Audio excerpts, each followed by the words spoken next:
Paz do Senhor, queridos irmãos. Eu gostaria de apresentar aos irmãos que nos está visitando, amém? O irmão, tira um pouquinho o retorno, está muito alto.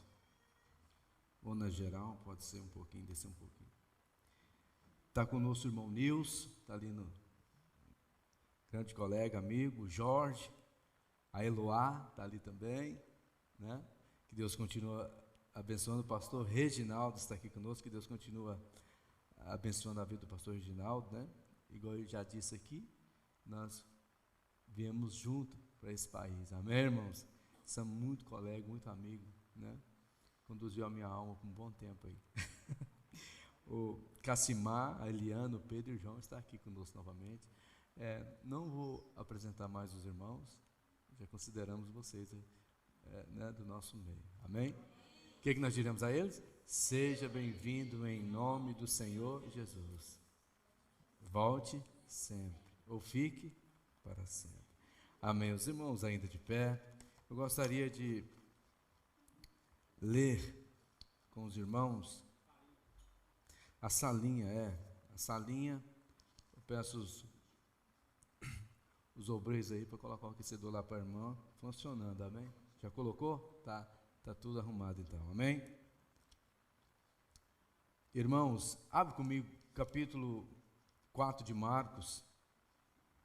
Eu vou falar hoje de algo bem conhecido, bem rotineiro, mas que possamos aprender aqui hoje à noite, amém? Marcos capítulo 4, verso 35 ao verso 41, é um texto bem conhecido.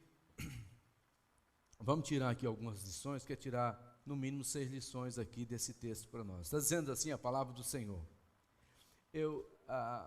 Tem a outra tradução? Vamos ler comigo? Está dizendo assim: e ao anoitecer, Jesus disse aos seus discípulos: vamos atravessar para o outro lado do mar. Com ele a bordo partiram e deixaram a multidão para trás, embora outros barcos seguissem. Logo uma forte tempestade se levantou, as ondas arrebatavam sobre o barco, que começou a encher-se de água. Jesus dormia na parte de trás do barco, com a cabeça numa almofada. Os discípulos acordaram, clamando: mestre, vamos morrer, o Senhor não se importa? Jesus despertou, repreendeu o vento e disse ao mar: silêncio, aquieta-se. De repente o vento parou, houve grande calmaria. Então Jesus lhes perguntou: por que estão com medo? Ainda não tendes fé? Apavorados, os discípulos diziam uns aos outros: quem é este homem? Até o vento e o mar lhe obedecem. Amém. Os irmãos ainda de pé, faremos uma oração bem curta. Senhor nosso Deus, fala conosco através desse versículo que nós acabamos de ler. Nos conduz, Senhor, na Tua palavra, para a glória do nome de Jesus. Assim como nós já ouvimos aqui, Senhor, a Tua santa palavra, fala aos nossos corações, derrama do Teu poder, da Tua graça. Sim, meu Deus, nos ensina para a glória do nome de Jesus. Amém. Pode tomar assento, amém?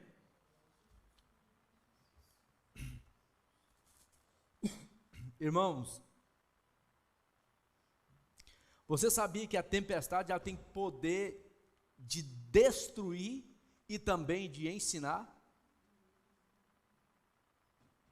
A tempestade ela tem o poder de ser a pedagoga da nossa vida. Sempre que atravessamos por tempestades, nós aprendemos.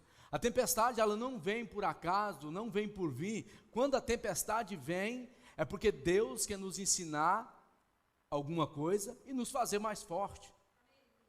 Interessante é que a luta diária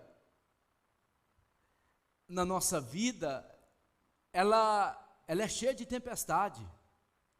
E de lá, de vez em quando, nós encontramos uma diferente da outra. Mas, queridos irmãos, é necessário nós enfrentarmos a tempestade do dia a dia. E é o seguinte, tempestade, ela tem o poder de destruir, jogar na terra, jogar a pessoa no chão. Mas a tempestade, ela ensina. Ela mais ensina do que joga a pessoa no chão. Você lembra do provérbio que diz que 7 vezes cairá o justo e se levantará, mas os ímpios ficarão prostrados nas suas calamidades. Então, a tempestade, ela tem o poder de nos ensinar, a teacher, amém? É a teacher, a pedagoga do nosso dia a dia. Então, é necessário nós aprender, nós estar apto para passar por essas adversidades da vida, por essas tempestades da vida, e de lá, de vez em quando, nós encontramos essas tempestades aí. Nós ouvimos, quando nós não ouvimos, né, acontecendo na vida dos outros, ela está presente na nossa vida. Mas eu quero tirar aqui algumas lições desse texto para a nossa vida. Olha o verso 35, eu quero que o irmão põe na fiel aí agora, fiel, na fiel, esse menino que está mexendo ali naquela, né, o sonoplasta dessa igreja aqui, ele é uma benção, irmão, amém? É uma benção, a família toda está aqui, um toca, o outro mexe ali, a família toda está em atividades, amém? E o Nard aí é uma benção na nossa vida. Está dizendo assim, o verso 35, eu quero que o irmão Nard deixe aí para nós no telão. E naquele dia, sendo já tarde, disse-lhe, passemos para outra margem. Passemos para outra margem. Primeira lição, nunca é tarde, por isso não podemos desistir.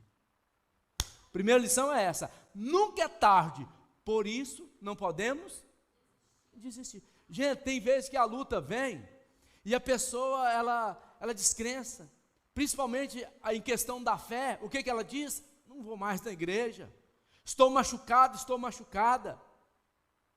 Mas nunca é tarde, irmão, para você levantar, reerguer, seja na fé, seja na oração.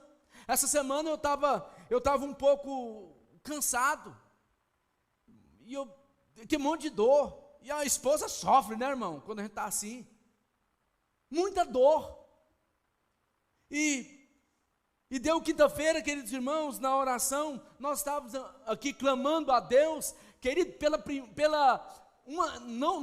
não a primeira vez, mas de algumas vezes que eu fui curado, de joelho, quinta-feira foi uma delas, saí daqui novo, 15 anos, 0 quilômetro, então, nunca é tarde, irmão, por isso nós nunca podemos desistir.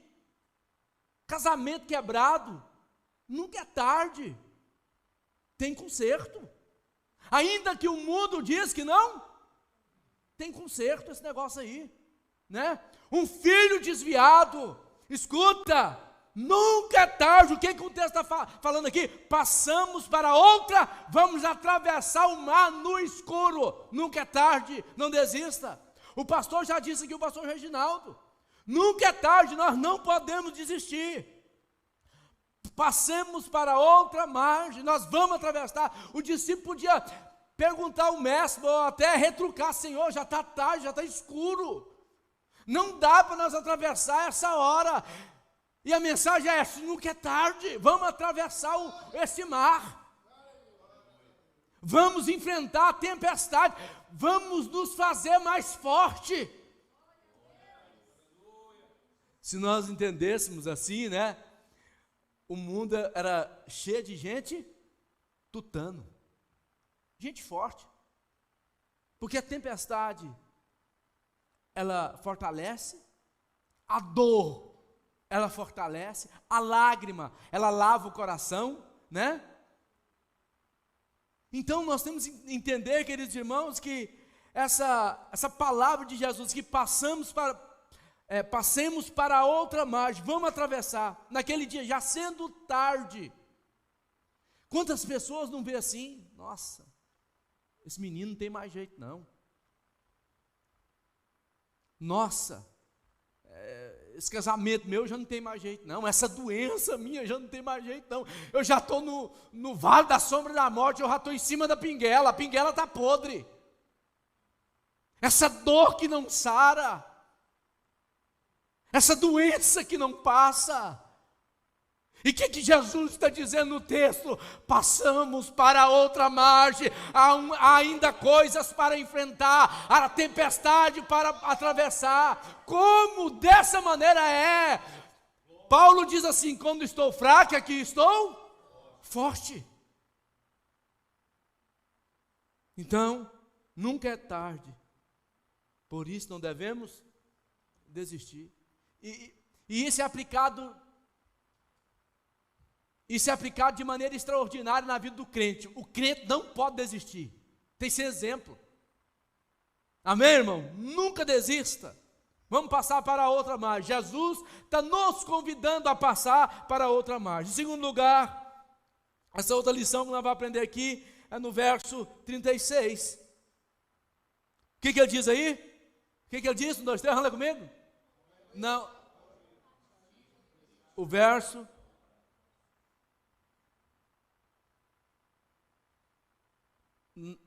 Na Fiel? Põe na Fiel aí para nós. O que ele diz aí? A Fiel está dizendo assim, ó. E eles deixando a multidão, o levaram consigo assim como estava no barco. E havia também com ele outro. Segunda lição. Deixando a multidão. Você precisa ter tempo para Deus. Jesus era um rabino atarefado, mas o que acontece com Jesus aqui? Ele estava pregando para multidões na beira do mar, e ele entra no barco e diz: é o seguinte, vamos atravessar, nós precisamos deixar essa multidão. Em outras palavras, temos que ter tempo para orar, temos que ter tempo para ler as escrituras, temos que ter tempo para dedicar a Deus, e em segundo lugar, você tem que ter tempo para você mesmo, irmão. Ei, olha para cá, estou falando com você. Você precisa ter tempo para você mesmo, você não tem tempo para você. A minha esposa, eu fiquei com inveja dela. A semana eu falei para ela assim: estou com vontade de chegar em casa um dia e colocar a minha perninha em cima do sofá e ficar ao menos algumas horas. Ela falou para mim assim: essa semana eu tirei 2 horas, estava sentado no sofá, igual você estava falando, parecia uma revelação. Eu coloquei as minhas perninhas em cima do sofá e comecei até a cochilar. De repente a campainha toca. Ela falou para mim: eu fiquei só por 2 horas. Você tem que ter tempo para você mesmo. O que o texto está dizendo? E deixando a multidão, a sua casa cheia de gente, você não tem tempo nem para o esposo, nem para a esposa. Ei, tem que ter tempo para você mesmo. Acorda. A multidão às vezes atrapalha. Às vezes não atrapalha você. Jesus Cristo, ele tomou uma certa fama, era bem conhecido o Senhor. A multidão estava ali, na beira do mar, e diz: vamos entrar no barquinho e vamos deixar essa multidão. Em outras palavras, vamos ter tempo para Deus, vamos ter tempo para nós, secreto, só eu e os discípulos, só eu e os meus discípulos. Casa simboliza isso: esposa, filhos, varão, igreja, né? E a família de Deus ali, amém? Vamos ter tempo, nós precisamos ter tempo para nós mesmos, deixar a multidão, irmão. Você não tem vontade de sair e ir para Miami, irmão?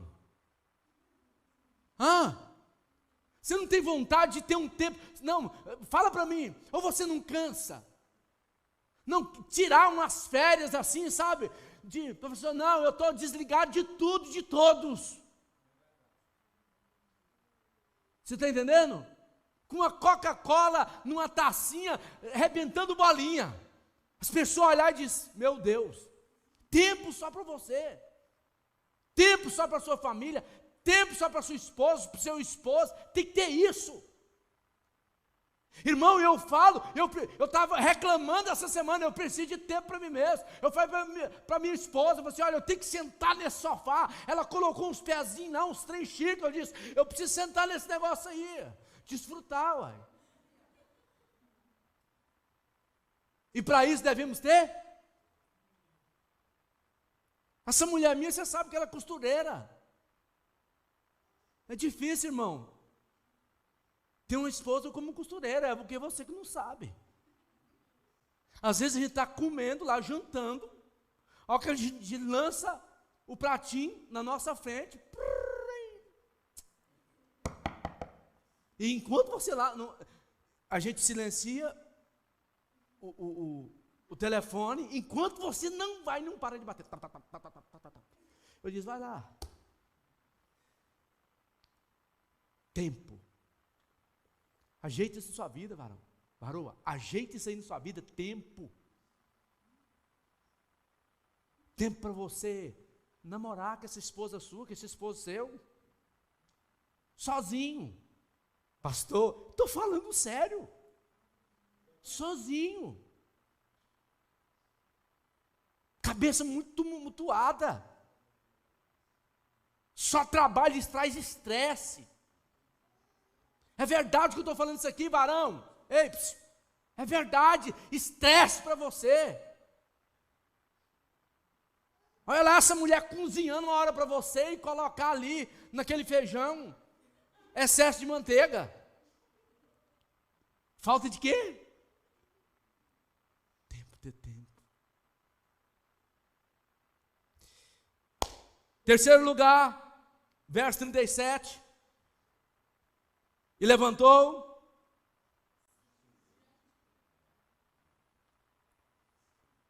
Terceiro lugar, aprenda a lidar com o tempo. Tem tempo que você está tranquilo. Você não tem problema. Mas tem tempo de dificuldade. Tem tempo que você tem que lidar com doença. Aqui nós temos que lidar com a gripe 24 horas por dia. 366 por ano. Dias por ano. Por quê? Aqui é gripe todo dia, irmão. Você sara de uma, entra na outra, sara de uma, entra na outra. Covid agora, ninguém espanta com Covid. Estou com Covid. Ninguém quer saber. A gripe, estou falando sério. Né? Então, querido, aprenda a lidar com o tempo.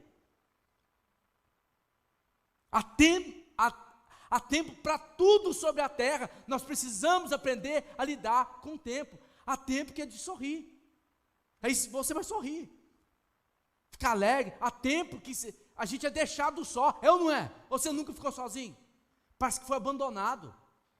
Sua casa estava cheia, todo mundo foi embora, você ficou sozinho, mas cadê o povo? Eles não me amavam. Não, é porque é tempo. Tem tempo que é assim. Aí você tem que aprender, uai. Porque se nós não aprender, a lição está aí. Se nós não aprender, não, que chega esse tempo difícil aí, então temos que aprender a lidar com o tempo.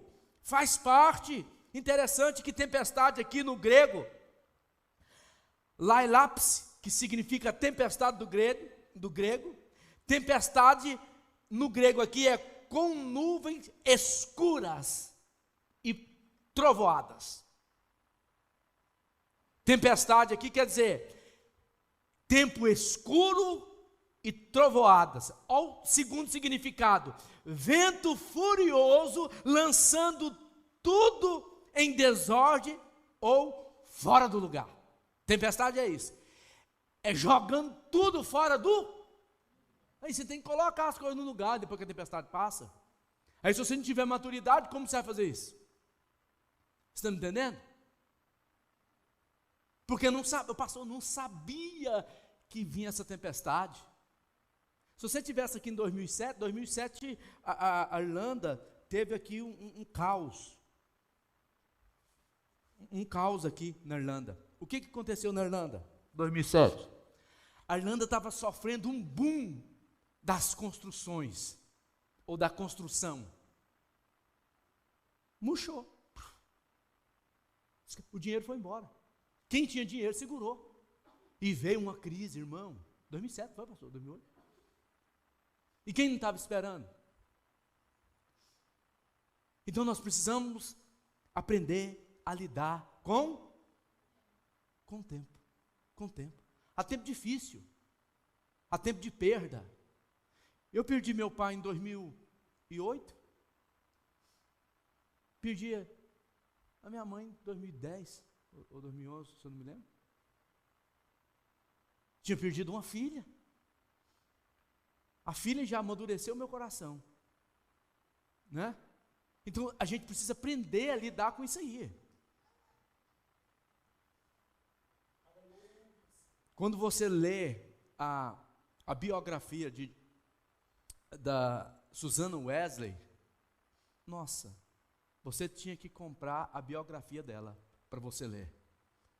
Uma mulher de muitas lutas. Por que aquela mulher era uma mulher forte? Se fez uma mulher forte? Por causa das lutas do dia a dia. Fortaleceu aquela mulher, era uma mulher madura. Tinha 19 filhos. Ela diz na sua biografia: eu tenho 19 filhos, mas nenhum deles não atrapalha eu entrar no meu secreto, no meu quarto, e debruçar sobre a minha Bíblia por 1 hora e orar a Deus. Aí, irmãos, que faz pessoas assim? Tribulações, tempestade.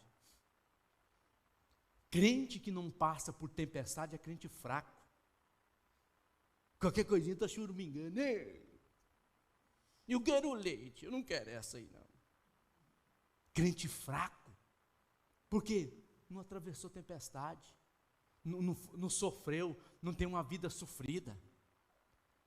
Interessante que quando a minha esposa vai contar da vida dela lá, a nossa filha fala assim: não conta mais não, chega, não quero saber se esses trem aí, seus tempos, é o tempo de vocês, muito sofrimento, precisamos, faz parte, é a pedagoga, é o que ensina. Quer maturidade? Vai passar por tempestade, não é, pastor? Porque se ela não te derrubar, ela vai te ensinar. Amém? Aprenda ao sair por aquela porta. Eu preciso entender que há tempo, que eu preciso aprender a lidar com tempo, porque há tempo para tudo. Vai ter dia que eu vou ter que chorar, e eu vou ter que saber chorar. Vai ter dia que eu vou sorrir. Vai ter dia que eu vou enfrentar notícia de tristeza. Eu preciso saber disso. Faz parte da nossa caminhada. Amém? Em quarto lugar,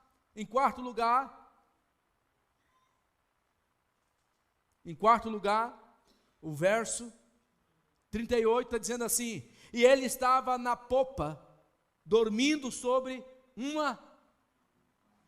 Irmão, estava acontecendo uma tempestade, vento soprando, onda subindo sobre o barco, a água entrando dentro do barco, e o barco de Pedro aqui não era aquele iate não, que você entra, fecha a porta, coloca ali uma televisãozinha, vai sentar com os pés para cima. Não, aqui é um barco sem cobertura, é um barco normal, um barco de madeira normal, simples. E o que está acontecendo aqui? Esse barco, normalmente, cabia 12 pessoas dentro dele. De 12 a 15 pessoas. Escuta, agora, Jesus está no barco, no meio daquela tempestade. Aquela tempestade, quem sabe foi uma tempestade até de propósito. Quem sabe Jesus, o próprio Deus, estava falando consigo mesmo: eu quero mostrar para os meus discípulos o que eles precisam. Aí, para isso, eu vou enviar tempestade. Porque o texto final aqui vai ter uma pergunta: onde está a tua fé? Quer dizer, essa tempestade foi para mostrar para vocês que vocês não têm? Estão me entendendo? Então, o verso 38, ele estava dormindo. No meio dessa tempestade, a Bíblia diz assim que a água estava entrando dentro do barco, e ele estava na cabeça com a cabeça numa almofada, dormindo. Gente, como consegue? Aí você olha para mim, só pode ser Deus para conseguir algo assim. Dormindo na tempestade, dormindo com esse vento, irmão. Mas tem uma chama dessa também em nós, em mim e em você. Nós conseguimos. Porque a Bíblia diz assim, Paulo diz que nós temos que ter paz com Deus. Saber que Deus está perto de nós. Nós temos que entender que Deus não está longe, Ele está perto.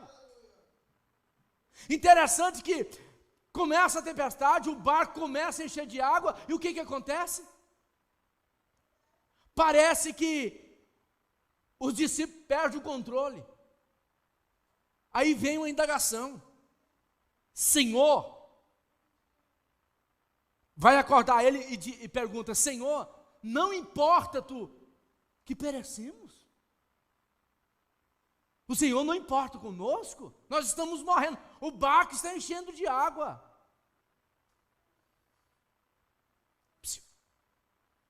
Deus sabe.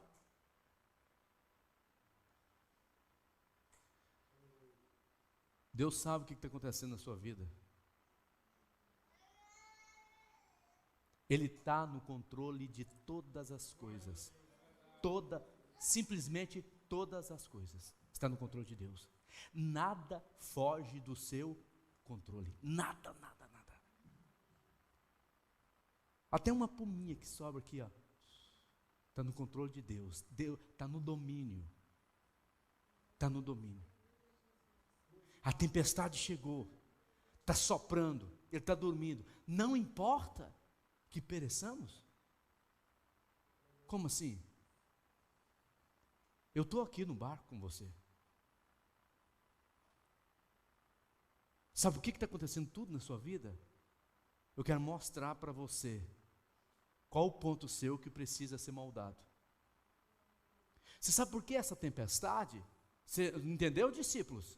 Por que perecer? Por que estamos perecendo? Você não sabe o porquê dessa tempestade, discípulo? Pois vou te revelar agora. Vou mostrar para você qual parte, qual área da sua vida precisa ser moldado. Por isso está acontecendo isso com você. Por isso você está passando por essa adversidade. Por isso que parece que as coisas saíram do seu controle. Eu quero dizer para você, saiu mesmo, viu? Mas não sai do controle de Deus. Não, Deus tem o controle de todas as coisas.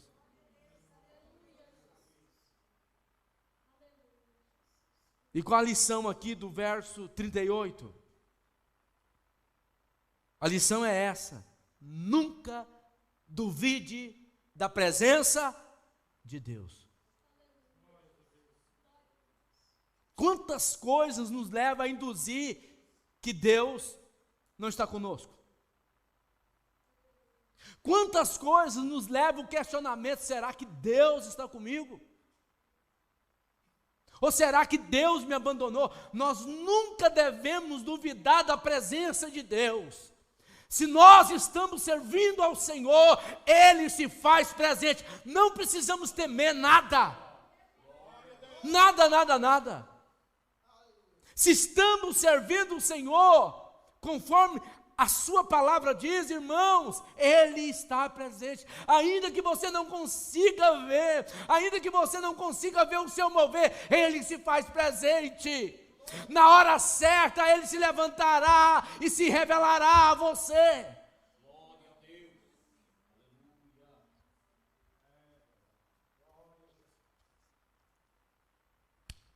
Não pode duvidar, não. E há momento na nossa vida que nos leva até um questionamento, traz uma dúvida: será que Deus é comigo? Será que Deus ainda está na minha vida? Será que ainda Deus lembra de mim? Será que Deus,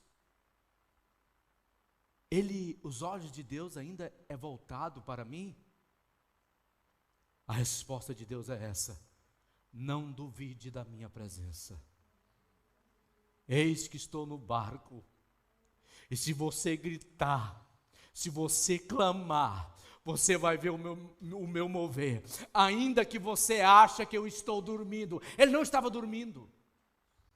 Em outras palavras, ele não estava dormindo. Ele está atento a todas as coisas.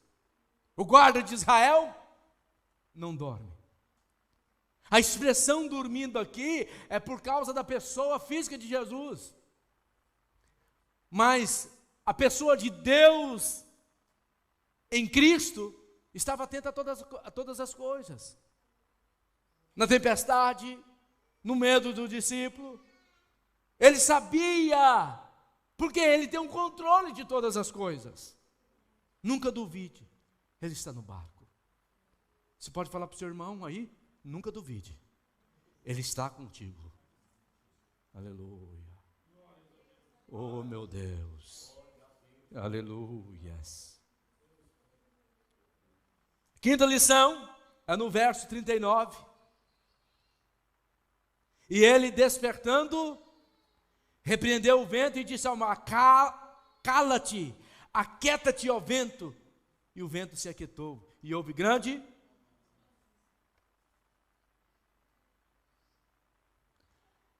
Em quinto lugar, nós devemos entender que Deus cuida dos seus filhos. Deus cuida dos seus filhos. O que o Senhor disse aqui? Aquieta-te, ó vento. Aquieta-te, ó mar. E houve bonança. Deus cuida de seus filhos. Cala-te, mar. Aquieta-te, vento. E ainda assim Deus permite as tempestades. Ele diz: vai, mas está no meu controle. Tem pessoas que acham assim: o diabo está solto por aí fazendo o que quiser. Deus mostra o controle dele sobre todas as coisas quando Satanás chega até Jó para tocar na vida de Jó. Ele não toca na vida de Jó sem antes Deus dar permissão. E Deus ainda fala para Satanás a respeito de Jó, da fidelidade de Jó. O que a Bíblia diz? Que Satanás fala para Deus: ele só faz isso porque o Senhor dá tudo para ele tem de tudo, ele não precisa nada. Tira as coisas dele, as riquezas, e você vai ver que ele vai te blasfemar na sua face. E Deus falou assim: ó, pode tirar, só não toca nele. E tirou tudo, não tocou nele. Aí ele voltou, ele viu que a fidelidade do homem não era por causa da riqueza, ele voltou de novo. E na segunda vez ele diz: pele sobre pele, tudo que o homem tem se dará pela sua vida. E Deus olha para Satanás e diz: ei, atrevido, vou deixar você tocar na saúde dele, mas a vida você não toca. Pode tocar na saúde dele. Ele é servo fiel. Pode tocar. Vai ver que ele vai te blasfemar na tua face. Toca no meu servo, que tu verás. A Bíblia diz que ele vai lá e toca. O que acontece, irmão? Eu saí do ventre da minha mãe, e nu eu voltarei para lá. Bendito seja Deus. A Bíblia diz: em nada Jó blasfemou, em nada Jó blasfemou-se de Deus, em nada. Fidelidade. Fidelidade. Deus cuida. Aí, isso que está acontecendo é permissão de Deus. Nada acontece com crente fiel, com filho de Deus, crente fiel não, filho de Deus, sem antes passar pelo trono de Deus. Amém, irmãos? Nada, absolutamente nada. Filho, cuidado que Deus tem com seus filhos. Não se importa que vamos afogar, vamos morrer. Homens de pequena fé. Deus revelou para eles: olha, essa tempestade está revelando o quanto vocês não têm fé. Esses meninos de pouca fé. Agora, vou mostrar que sempre estou presente. Aquieta-te. O que ele diz aqui? O que ele diz? Cala-te. Aquieta-te. E houve bonança. Houve um questionamento, não só bonança, mas também um questionamento. E qual foi o questionamento? Quem é este? Pode dizer comigo? Quem é este? Em sexto lugar, verso 40. E disse-lhe: por que sois tão tímido? Ainda não tendes fé? Irmão, quando nós entendemos que a gente é fraco em um ponto, nós como crente deveríamos fazer o quê? Fortalecer, né? A cerquinha que está fraca, para que o leão não pule a cerquinha. O nosso adversário, que Pedro vai dizer assim, que ele está ao nosso derredor, rugindo como leão, procurando, porque está com fome, procurando a quem possa tragar. Tragar aqui é tirar da presença de Deus, é matar, é roubar, é destruir. Então, queridos irmãos, quando nós sabemos que estamos fracos em um ponto da nossa área, precisamos fortalecer isso aí. E como? Oração. Ixi, aqui, irmão, termino por aqui, vou dizer uma coisa para você. Desde a época de Adão e Eva, esse negócio aqui não faz para a internet, esse negócio aqui não tem como você usar Wi-Fi, esse negócio aqui, o que Adão usou mais a Eva, o que o nosso pai Abraão usou, é a mesma ferramenta, a oração. E como que funciona? Dobrar o joelho no chão e clamar. Não tem outro não. O que resolve o problema, o método é o mesmo, não mudou. A geração são outras, mas não mudou. A geração é uma geração nova, renovada, mas nada mudou. O método é o mesmo.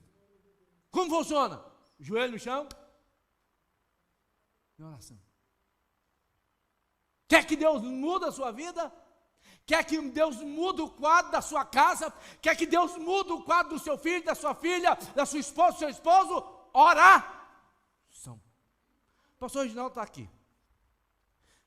Teve uma época, menino, que o capeta passava de nós uns 300 mil quilômetros, eu acho. Né, pastor? Orava de dia e de noite, de dia e de noite. Né, pastor? Lembro-me que o Reinaldo morava lá, mas o varão morava lá no Lensburg. Meia-noite, não, 3 da manhã, não é? Todo mundo em oração. As criancinhas deitadas nos colchões dentro da igreja, nunca vi aquilo. E nós orando. O capeta deve que olhava ali e falava assim: meu Deus, ali tem fogo demais. Fica difícil até de olhar. Irmão, a igreja precisa de voltar a orar. Ei, precisa orar, pelo menos na hora que você vai comer. Essa comida hoje é natada, essa comida que vem da China, arroz de plástico, nunca vi isso, está tendo aí, gente. Agora a irmã vai, né? Mas tem de tudo. Se você não orar, você vai ficar doente. A minha esposa sabe, lá em casa nós não comemos sem orar. Vamos orar primeiro, Senhor. E é uma oração boa, né, irmão? Toca o coração, Senhor, obrigado, o Senhor nunca deixou faltar esse arroz aqui, ó. Aí quando tem um bife, o bifinho, Senhor, né? Quando não tem, ele faltou, Senhor, mas eu sei que ele vai vir. Sempre agradecendo. Oração é essencial, irmão. O método não mudou. Irmão, você quer ter vitória? Ora. Estou falando para você que eu bati o joelho aqui, fui sair daqui curado. Irmão, esse mês, vigília de oração, na sexta-feira que antecede a a Santa Ceia, você precisa estar aqui, quinta-feira, irmão, a semana que vem agora, quinta-feira, traz sua família. Você não está orando. O que você está fazendo 7h30, 8h30? Pastor, não devia orar. Não é nada, é assim, ó. Ó que eu oro com o pastor João, está com o joelho no chão, já levantou, não deu tempo. Passa rápido. E esses meninos agora começando a orar de madrugada, animando nós, não anima você não, varão? Irmão, eu estou orando, pastor, de madrugada, eu pensei, meu Deus, é Deus falando comigo, chamando eu de novo, olha, à meia-noite, às 3h, e aí vamos. Quem diz amém?